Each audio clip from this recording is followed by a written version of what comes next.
First, I want to thank the organizers of this meeting for inviting me to Lumini, which is always a very nice place to have a meeting, and to give me the opportunity to give a talk.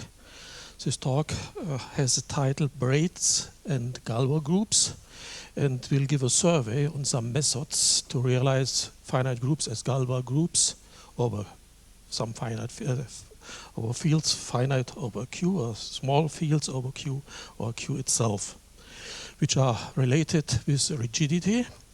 This means I will speak about the basic rigidity method, then the use of braids, and at the end on the Katz algorithm. So let me start with the rigidity method. So the title is Braids and Galois groups.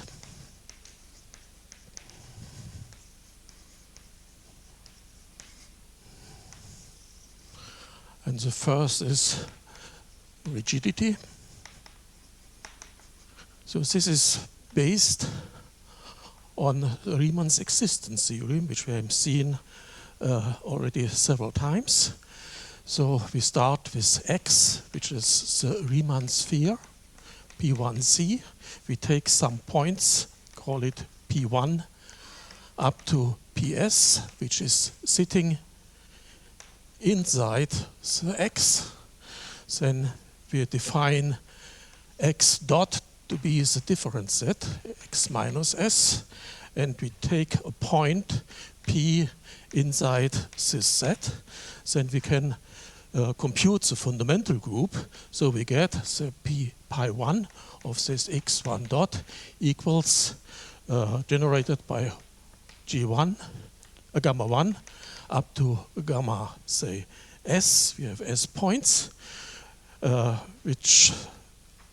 we have the relation with the relation gamma 1 up to gamma S equals 1. And this now is a free group, free of rank S minus 1. So then the Riemann existence theorem in the version of Grothendieck says the following. If we have a subfield, K subfield of C, which is algebraically closed, and we have S, a set in K of elements or points, finite set of points, or if you want places, cardinality should be little s of S should be small s. Then we can look at the maximal field which is unramified outside S, so ms over kt, maximal field extension unramified outside S. Then this will be a Galois extension, and the Galois group of this ms over kt is nothing else a profinite completion of the fundamental group. This is the pi 1 of x dot profinite completion. So it's a free, call it gamma s, which is a free profinite group of rank S minus R1 is above. So then something more. The gamma I here, these are loops from some point P around pi 1 up to pi S. In this way, this way, and here up in this way, this direction. These are the loops. This is gamma 1 up to gamma S. Then we can embed the gamma I here, and we get the groups gamma I, cyclic group, and the completion, the procyclic group. This has a meaning of an inertia group. This is an inertia group, I think, above the pi. This means there is an extension of this place pi, where this is a inertia group. Okay, this is the theorem of Riemann-Grothendieck.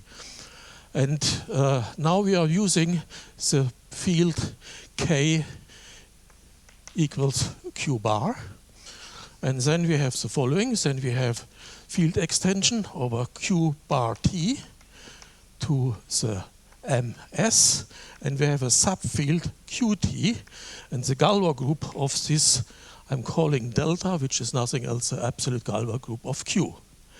And now we have an extension MS over QT, and the splitting theorem, this now is proposition 1, which is already has explained by Nakamura. Splitting theorem, it says, if S is permuted by delta, so I'll write it in this way, then MS over QT is Galois. And the Galois extension, Galois group is, and we have the Galois group of MS over QT equals, we have a normal subgroup which is of this type here, so gamma S, and this is a split extension with delta. So this means this is a Galois extension, and in this group we have some complement of delta, call it delta tilde.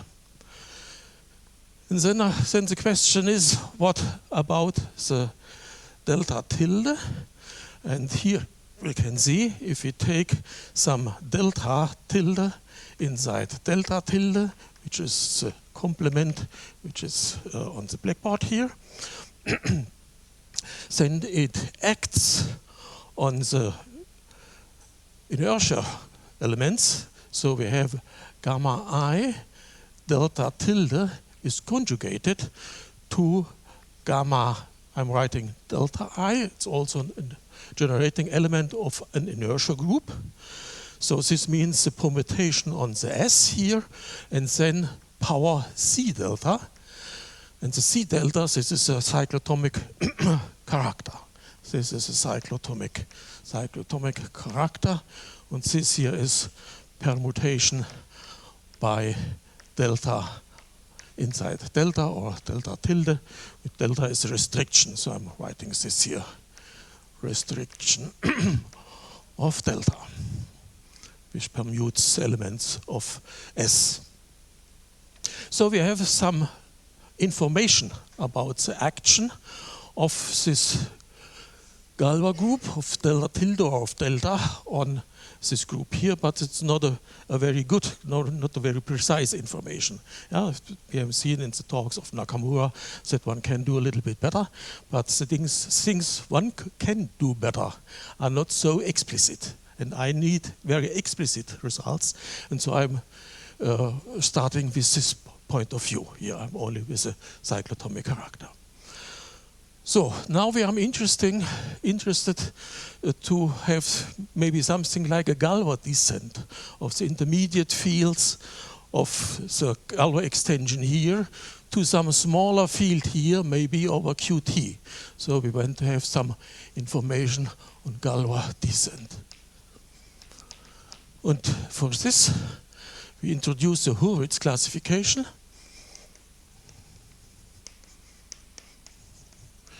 And this means the following. If you take psi, open subgroup, normal subgroup gamma S, open and normal, then we have a finite quotient. Let G be the gamma S over this psi. This is a finite group, and it's generated by some, by the images of gamma I, generated by images of gamma I.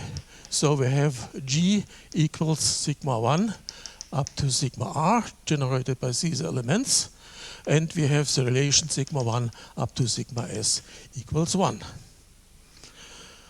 So now there are several such generators. So we write sigma s of G, the set of all sigma 1 up to sigma s inside G to the s, with the property sigma 1 up to sigma s are generators, and we have the relation sigma 1 times sigma s equals 1.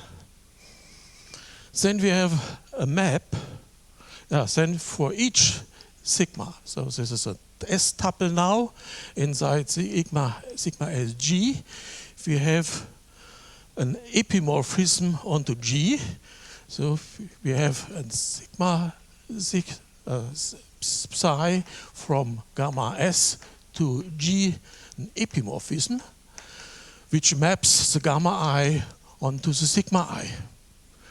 And these define a kernel. Let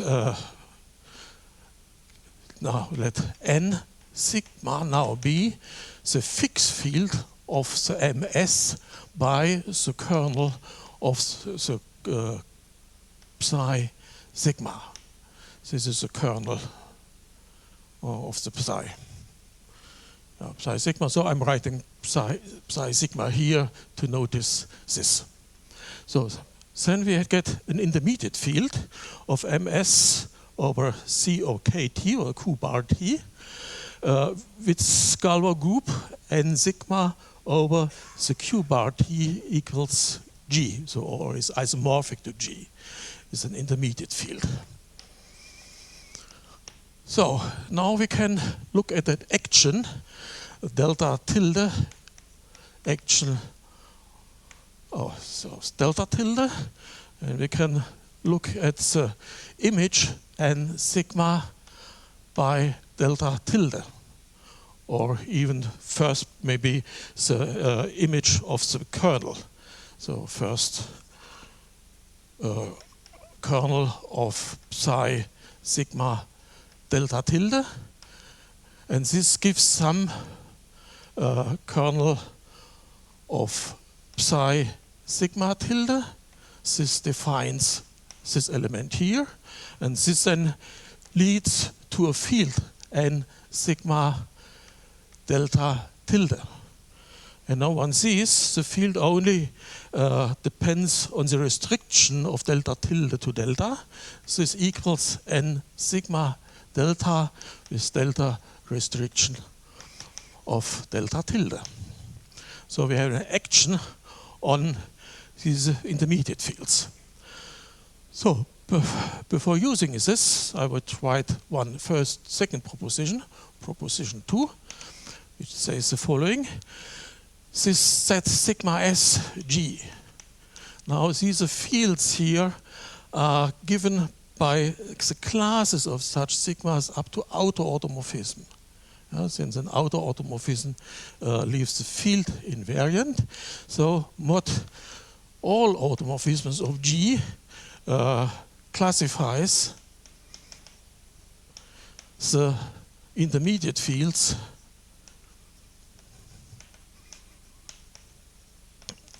say n sigma of ms over q bar t with Galois group G. And for the forthcoming, we're doing a little bit better.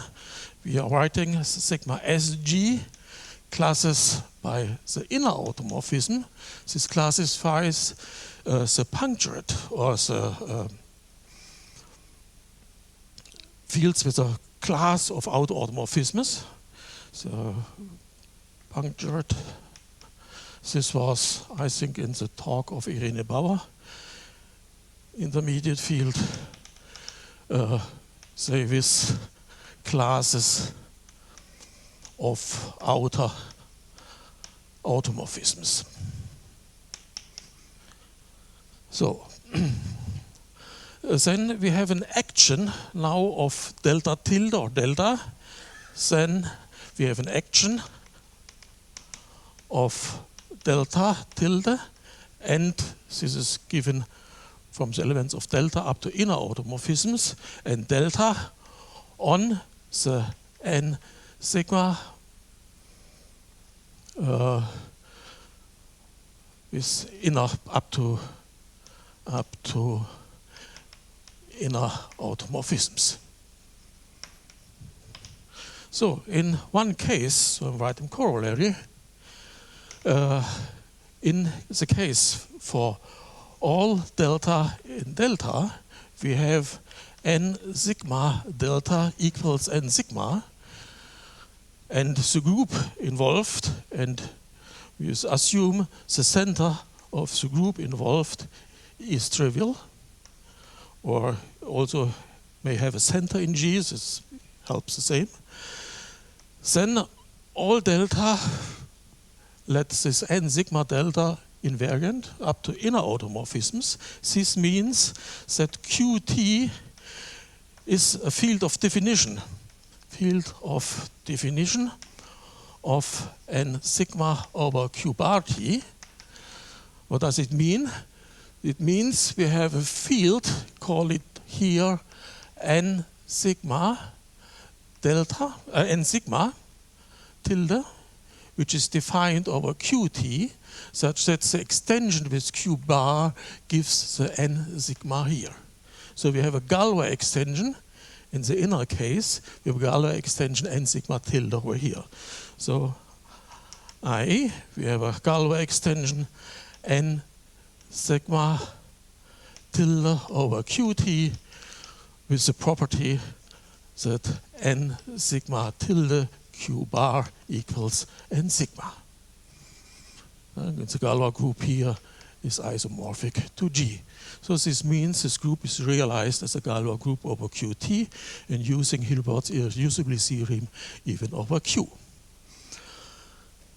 So, having this, we are interested in the action now of the delta on the sigmas here. But we have only a very implicit action here. We only do not know the image. We only know the conjugacy classes of the components. And this leads to the following definition. We take psi Ca, the conjugacy class of sigma I. This means the conjugacy class. And we are defining sigma S, C1 up to Cs. Here, of course, S is not necessary, equals the set of sigma 1 to sigma S inside this set here, sigma Sg, with the property sigma I are belonging to Ci. So this means all classes or all generators here of group where the sigma I are in a fixed conjugacy class.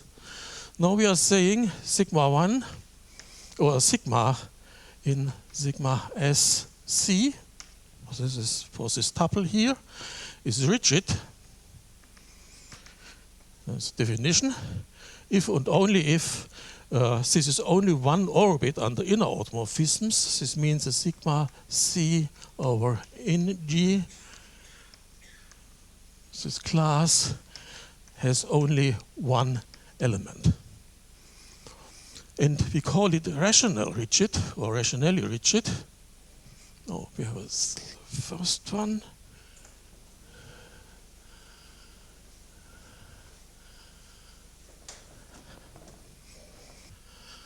So sigma is called rationally rigid if in addition all Ci are rational, so we don't have different powers of the conjugacy classes, or a little bit weaker, or if we have C1 delta, or C delta is now the cyclotomic character to Cs C delta. The action of delta on these classes, this is defined on the classes, that is nothing else, C omega 1 up to C omega S, where omega is an element permutation which permutes S, as the symmetry group of S, And here we assume this can be realized by an automorphism,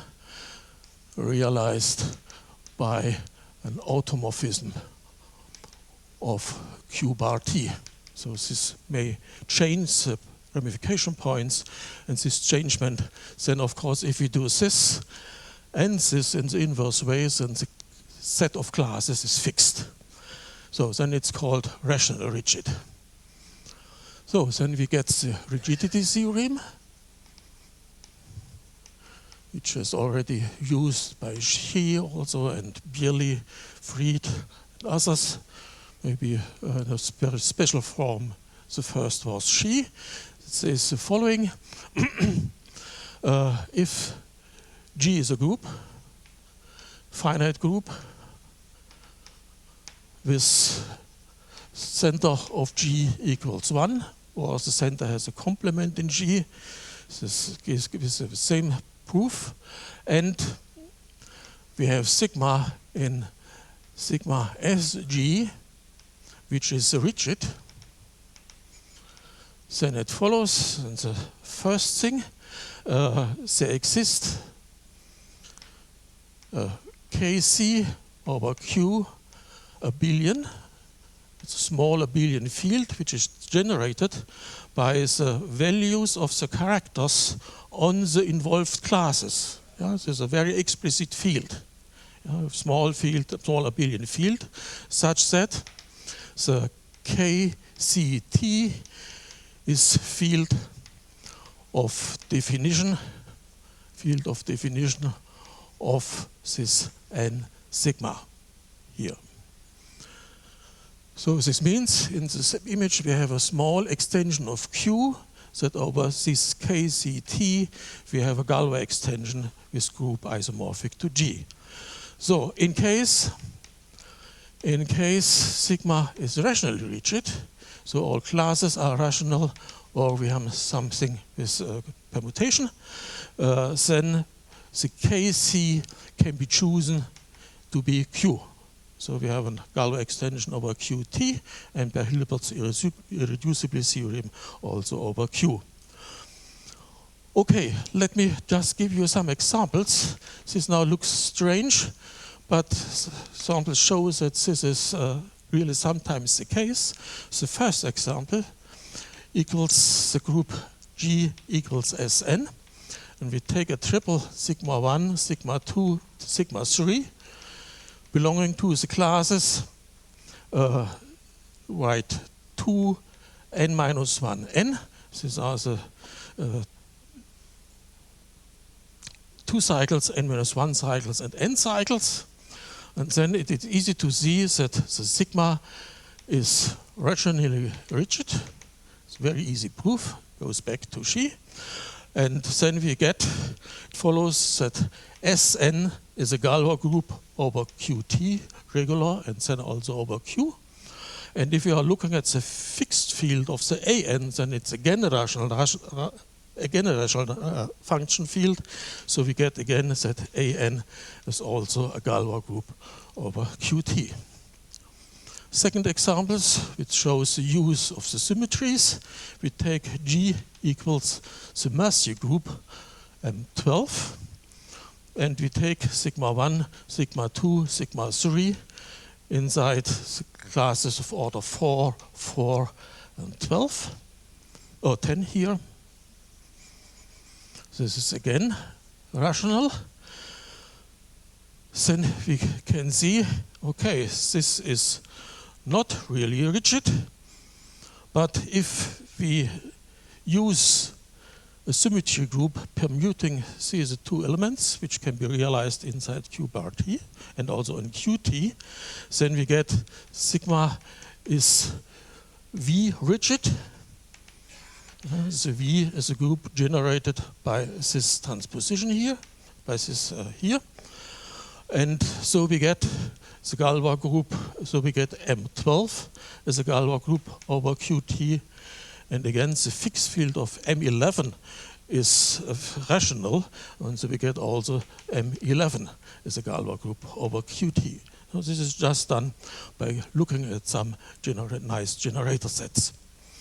Third example, we take K be a finite field, say FQ, and we take 3 elements, sigma 1, sigma 2, sigma 3, inside the GL, say N of K. And we assume that sigma 1 is a pseudo-reflection. So what means it? It means that we have an eigenspace of dimension n minus 1. Yeah? This is definition. Okay, then we define G to be the group generated by sigma 1 and sigma 2. Sigma 3 is the inverse of the product, so I have not to notice it. And we assume, and this is in a sense a normalizer condition, that the normalizer of G inside the GLN equals G. This is of course inside, but it's generated by this and the centralizer of G inside here. The normalizer condition. Then this is rational, then this is rigid. Then sigma is rigid. These are called the Bieli triples. These have been introduced by Bieli. And with these Bieli triples, I think almost all simple groups of Lie type can be realized. Almost all simple groups of Lie type can be realized as Galois groups. Yeah, now over small abelian fields, say over KCT, using these Bieli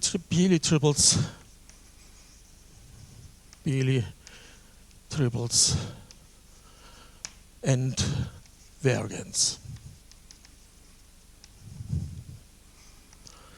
So this means we have to look at fixed fields of some things and so on.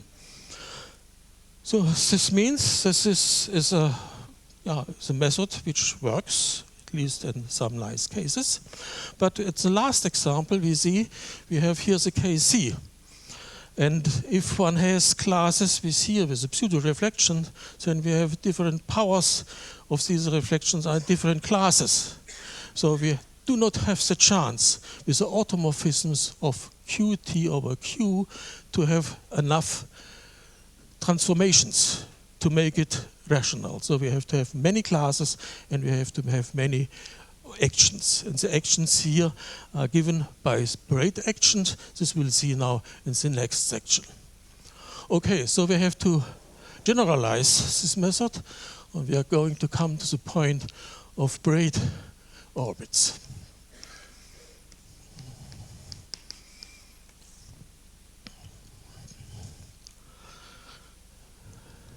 So here we are using another fundamental group. So now our x dot equals the z x1 up to xr inside P1 of C, so r-fold power with the property.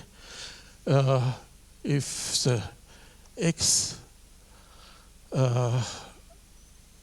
here with xi, these are the elements calling x1 up to xr, with the property that xi is different of xj for I different from j. And then we take a point outside, or a point here inside, point p in x dot r, this is this one here, and then we can compute the fundamental group of x dot r with respect to this point, and this gives a braid group. Indeed, this is a quotient of the artin braid group. This is the artin braid group, and we have to divide out a so-called sphere relation. So we have beta 1 up to beta r minus 1 times beta r minus 1 up to b1. This is a braid relation. This is a so-called pure Hurwitz braid group. I'm sorry, it is points or R points? Sorry? You have x1 up to xn, but you said in P1c power R. This is R. Okay, always. Thank you. It's a square in the middle. Sorry? It's a square in the middle. Beta n minus 1 square. Yeah. These are the Artin braids. I'm just giving a picture, yeah? To explain. This now is generated. This is a pure, say, Hurwitz braid group. So it's generated by the braids by beta ij, like the Artin braid group. Yeah, we are now, what is it? We have now the braids on the sphere. We have something like that, 1 up to R. We have this one, we have here the I, here the J. This goes here over 1, and then it's here back, and here back, so, and this one. This is a beta ij. And yeah, this is like in the Artin case. And if I want to give this relation here, this looks as this. We have the braid relation, also not the braid relation, this is a sphere relation. Coming from the sphere here, sphere relation. Okay, we have something like that. Oh no, from the other side.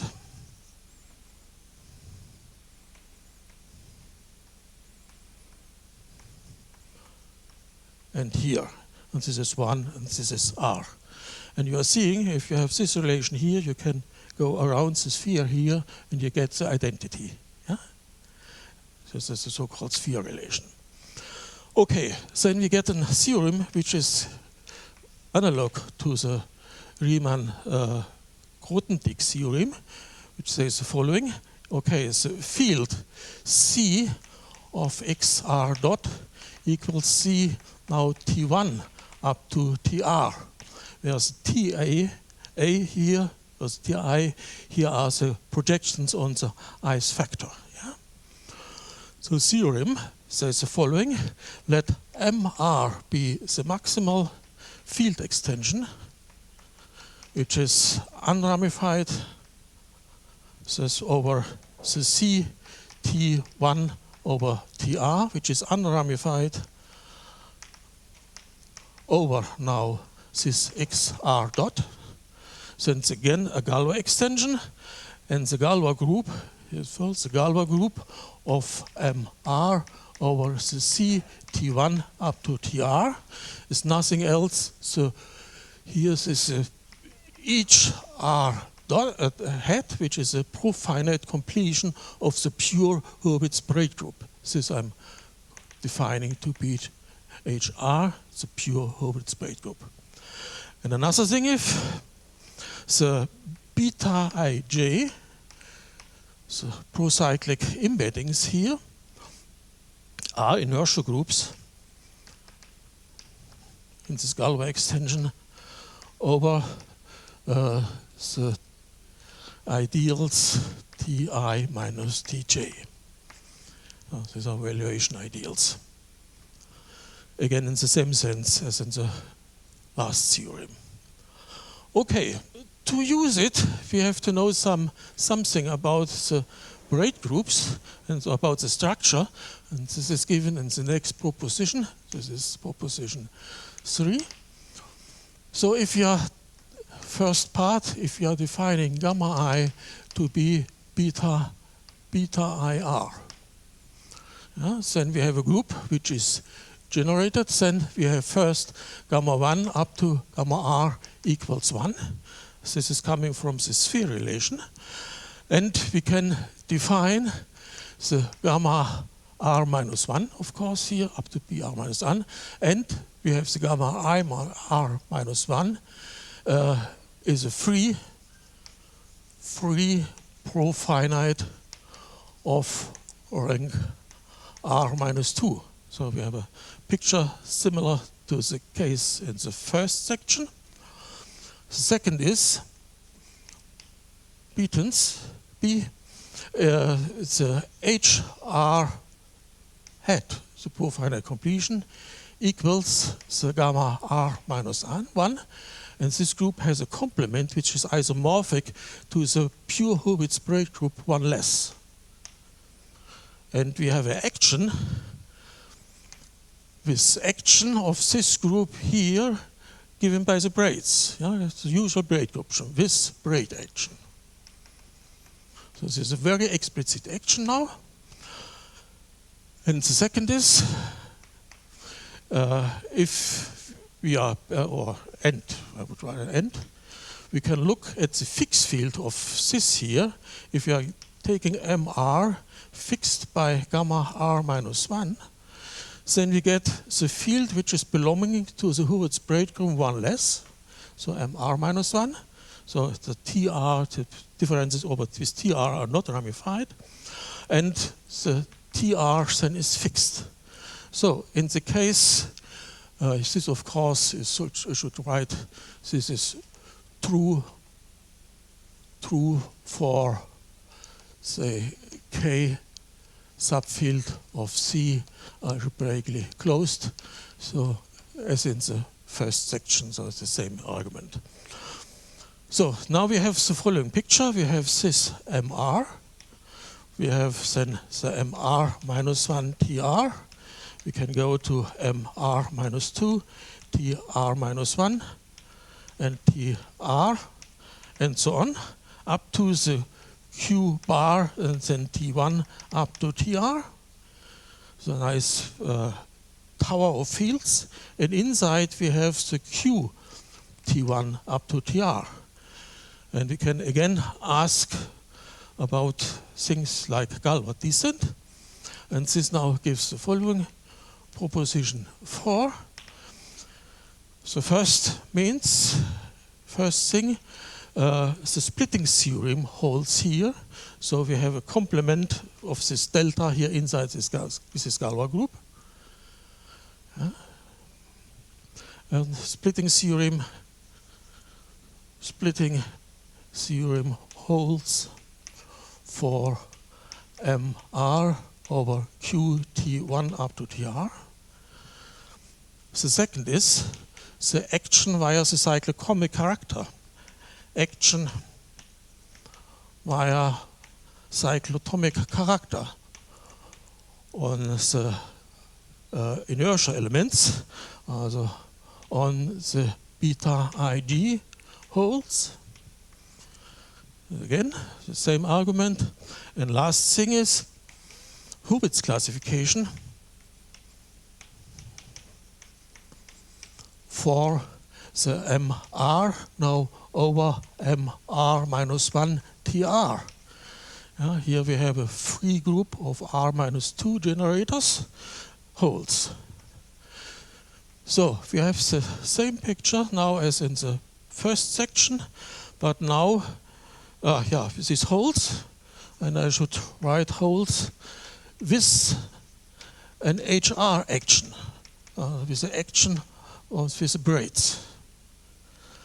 So we have the same picture, but besides of the Hurwitz classification, we have an action on the classified elements. So we have an action on the n sigma or the sigmas or whatever. We have an action here. Okay, and then we can look at the orbits of this action. So we are calling now sigma s C1 up to Cs. This is the same as before. Is called, or an element herein is called braid-rigid. Braid-rigid if this here is only one braid orbit. If sigma s C1 up to Cs is one braid orbit. So this means that HR acts transitively on this set. And we call it braid-rigid. It is called rationally braid-rigid if, in addition, this C1 up to CS is S is equals to this R minus 1 is rational, as in the first case. And now all permutation symmetries are allowed, since the symmetries can be realized by outer braids, by braids in the full Hurwitz braid group. Yeah? Symmetries are realized in the full Hurwitz braid group, and this means it's allowed to permute the TI. Yeah? So all symmetries are allowed. So now we have the following theorem, which is called now the regularity theorem.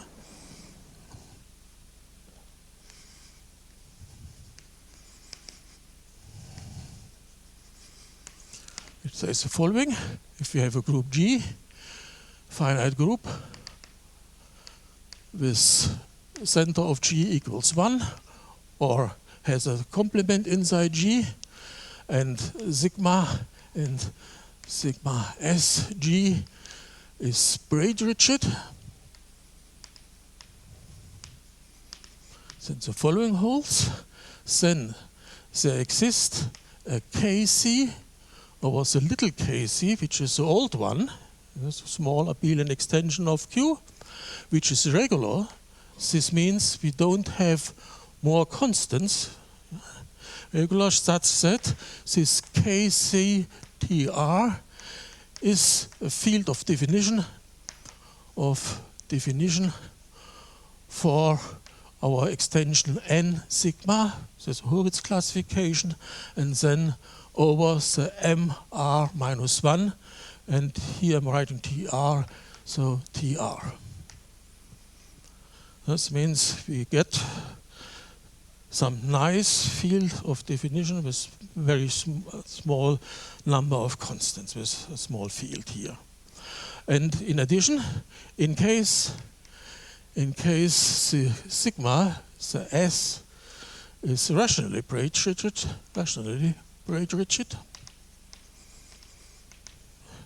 we get the Kc again equals Q. So we have a field of definition. I can write it here. We have here the MR minus 1 TR. We have here some and sigma. We have here the field QT1 up to TR. And we have some field, in this case, we have some field K here. This is a regular extension, and we have a n sigma tilde sitting here with the Galois group G is transported to here. Yeah? And now, of course, this K now is not in general not a rational function field. It's not a rational function field in one variable. So what we can say about the K? So those Corley says, if this Kc over little kc has an unramified rational point, then we can specialize it. Then there exists a field n sigma tilde now over kct. This is T is a TR or some T, so it should not be write it TR. TR or some T. There exists with Galois group isomorphic to G. Yeah. Why is that? If you have an unramified point, then the specialization which we are use commutes with the Hurwitz classification. In this special case, so we get some field which here goes down to a field extension over one variable, and then we are in the case as before. Now the problem in general is now, how to find the rational points. Now we have the question rational points. In the case that this is a rational function field, this Kc here, this is easy, then you have many things. So I'm giving an example. it takes the group G equals M24 and sigma 1 to sigma 2, sigma 3, sigma 4 inside the classes of order 2, 2, 2, and here 12. The second class here of order 12. Then this is rationally rigid. This is not. This is rationally Braid rigid. And of the length of the orbit of the tuples via inner automorphism is 144, so it's not really trivial. And then we can look at the kV over the Q. This, in this case, is not rational, but if we allow some V, so transposition here, some braid which realize this thing, then we get this is not rational. So, but this K, this was the Kc, but the Kcv with this braid action, and this means we get the M24 over Qt as a Galois extension. Polynomials have been computed by Grand Boulon, so that is also possible. So in general now, the question is how to apply these methods. The problem is to get rational points, as we have seen. So you have an explicit model for this M24 extension. Yes, exists model, yeah. So, you can also construct a polynomial to do this, yeah. And this, of course, if you have using some transposition, some symmetry here, we have not all ramification points are over Q, but only 2, and the other one are computed by are in a field extension for order 2. And the polynomial has computed polynomial by Grand Boulon. This is some student Toulouse. So this is where all things are very explicit here. Now the problem is to, now the question is how often arise rigid braid orbits, and the answer is this is a generic case. This is given by the Conway-Parker theorem. That means in general the braid action is transitive. So this is not the problem, but the problem is if you have many classes, the problem is to find the rational points here. So the question is rational points. This is one serious problem in this case. Okay, so we are coming back to the question how to get rigid generators. This now lead me, I have some blackboard here free, so I'm starting on the free one, and then I'm coming back here.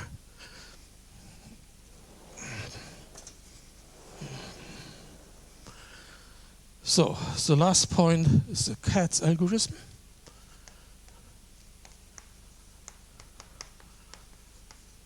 And I'm explaining here the variant going back to Detweiler and Reiter. And are both here. Variant here. And this should give an algorithm or something like an algorithm to find rational or rigid triples, So we're starting now with a field K field. In the application, this will be a finite field, but the results do not depend on it.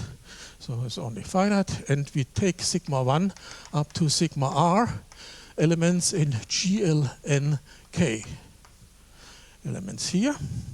And they are arbitrary, and we define sigma infinity to be sigma 1 up to sigma r, and then we have sigma 1 up to sigma r, sigma infinite. Here the inverse equals 1, and you see we are in the old case. Now we make a transformation. We transform the sigma I to the following, these are now matrices here, to the following matrix in a bigger GL NR, taking here 1n, this is a n cross n unit matrix, up to here, and here we take sigma 1 minus I1 and C times, so this is depending on some C in K cross. And here on the middle we take C sigma I, and we take sigma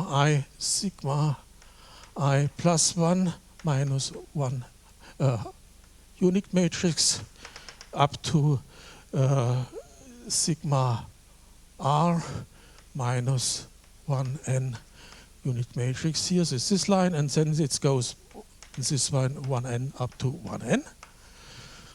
So this depends then on the C and on the given sigmas. This is calling here Pochhammer transformation. Pochhammer transformation. And then we can map the sigma 1 up to sigma R to, call it this thing gamma I, to gamma 1 up to gamma R, which is defined to be PC, this depends on C, of the sigma 1 up to sigma R. This is by Detweiler and Reiter or Katz. This is called convolution, or I'm writing here Pochhammer transformation.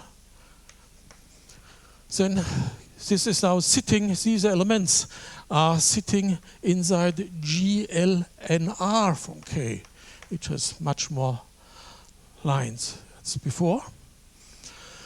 And we are defining H to be the group defined by gamma 1 up to gamma R. If one interested, one defines gamma infinite to be the product of these. This is again as in the first line here. And then we have in this KNR, this is a vector space where we are acting on, we have two invariant subfields which are more or less trivial. We have here inside, this contains an X, which is the kernel of the sigma 1 minus 1 up to kernel of sigma R minus 1. And we have a further subspace Y defined as the intersection of the I equals 1 up to R, the kernel of the gamma I minus 1 NR in this time. These are H invariant. This means the group, the H acts on this K and R over the X plus Y. We can divide out this. This is then a vector space of type Km. M now equal or less than R. This is n times R, and we can give a formula for the M, which is not difficult to obtain. Oh, we have this here.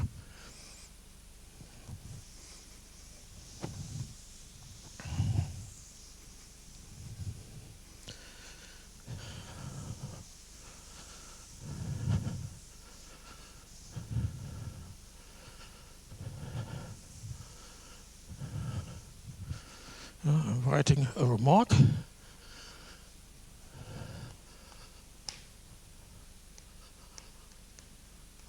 This M now here is given as the sum I equals 1 up to R. Then we have the rank of the sigma I minus 1 n, and then plus the rank of sigma infinite times C minus in, and then minus n. This is the formula. So this is very explicit, so you can find it. And now we have an action here. So we have PC bar of sigma 1 up to sigma r. These are the classes now of the gamma I to gamma r. Classes with equals gamma 1 bar with gamma r bar. Classes of gamma I on this km, which is the kmr over x plus y. And this now is called the middle convolution. And this now, first view, this looks very strange, but again, it has very nice properties. So we have proposition 5, which says the following. In case G is rationally rigid, G is absolutely irreducible, So this means the action of G on the vector space is absolutely irreducible. Then we have some nice properties. First of all, the P is sigma, G is generated by sigma 1 up to sigma r. Then the PC bar of sigma 1 up to sigma r. Again, this is this image here. Again, is absolutely irreducible. So this is preserved by the convolution, by the middle convolution. The second is if C equals C1 times C2 in K elements different of 0 in K, then we have the following, the PC of sigma 1 up to sigma r. Here I'm writing the middle convolution. This is almost the same as first PC2 of sigma 1 up to sigma r, and then PC1, almost every time the middle convolution. This is almost the same. This means this is writing in this way. This is conjugated in simultaneously in all components. Simultaneous conjugated in the full group GLMK, and the last and further in particular we have the following: the P1 bar of sigma 1 to sigma r is simultaneously conjugated to sigma 1 up to sigma r. This means this middle convolution has something like an inverse. And the last thing which can be useful is the PC commutes with braiding. So this is also useful in the case where the Hurwitz braid group acting on it and so on. PC commutes with braiding. So here we have something which looks like conjugated in all components. So we say the sigma tuple in GLN K to some n, or some s if you want one, sigma 1 up to sigma s. If the product is 1, sigma 1 times sigma s equals 1. This s could be the sigma r plus 1 infinite. So it's called linear rigid, if and only if the sigma is rigid in GLNK. Also in the case that GLNK is not generated by the other elements. So this is a little bit weaker than the rigid, but again a remark says the following: if sigma is linear rigid and we have G is generated by sigma 1 up to sigma r, and this is a subgroup then of GLNK, and we have the normalizer condition, and we have the normalizer of G in GLN equals the centralizer of G in GLN times G. We know it from the Bieli triples, no? Then this is rigid, then sigma is rigid. So this is something like almost rigid. Now in this case we have some additional information. This is called proposition 6. 6 goes back to different peoples here. Now I'm writing this way. In case the sigma in GLN k to the s is linear rigid. Then we get the following. We get that the sum of the dimensions of the sigma I in the matrix algebra, the n cross n, inside of the centralizers, dimension of the centralizers of the sigma I herein, I equals 1 up to r, minus r minus 2 n square equals 2. This is a formula is already used by Katz and also by Strambach and Völklein. So this is Katz, Strambach, Völklein. And this thing here is called the rigidity index, the rigidity index. So this means we have rigidity or linear rigidity. In the case the index is 2. Yeah? And the second thing is the rigidity index is preserved by middle convolution. This means linear rigid triple is mapped by middle convolution to again linear rigid triple tuple. Okay.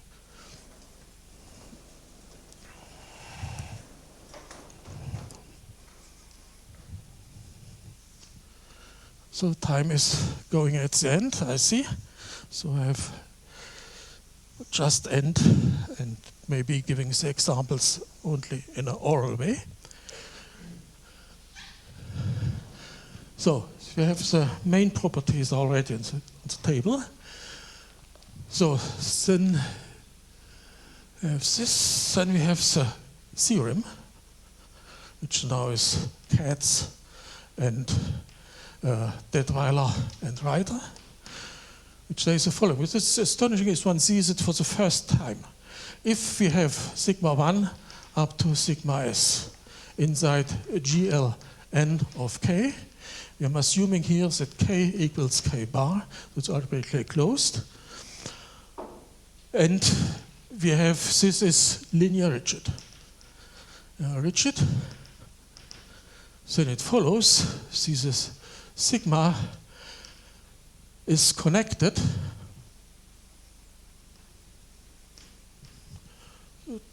to sigma 1 up to sigma r. Take it again. The first time it's connected to, say, some a1 up to ar inside GL1 k bar to the r. So the rigid triples are connected via middle convolution and multiplication. Where the multiplication m c1 up to cr maps a tuple sigma r 1 up to sigma r to c1 sigma 1 up to cr sigma r, which again is irreducible. In the irreducible case, irreducible and linear rigid. So this means, what does it mean? This is connected with it. If we are going the other way around, we can see if you are starting with some tuple in GLN to the KR, every linear rigid tuple can be constructed using the middle convolution and this one, several times maybe. Yeah, this is a construction method. And further, this works over K instead of the algebraic closure of K bar. Yeah. We only have to see that all these transformations are defined over K. It's enough to have all eigenvalues are defined. If all eigenvalues of sigma 1 up to sigma r are defined or are lying inside defined over K. So they have a transformation. Perhaps one should give one example. If one starts with such a tuple and takes the middle convolution, then we get some matrices which are, by the definition, reflections. So we get a group which is defined, generated by reflections, and these groups can, of course, be classified or can be classified. This has been done by Völklein, this is now 15 years ago about, and then we can see if we have the transformation, what group arises. And if the tuple we are starting here is general enough, then you get the full group GL.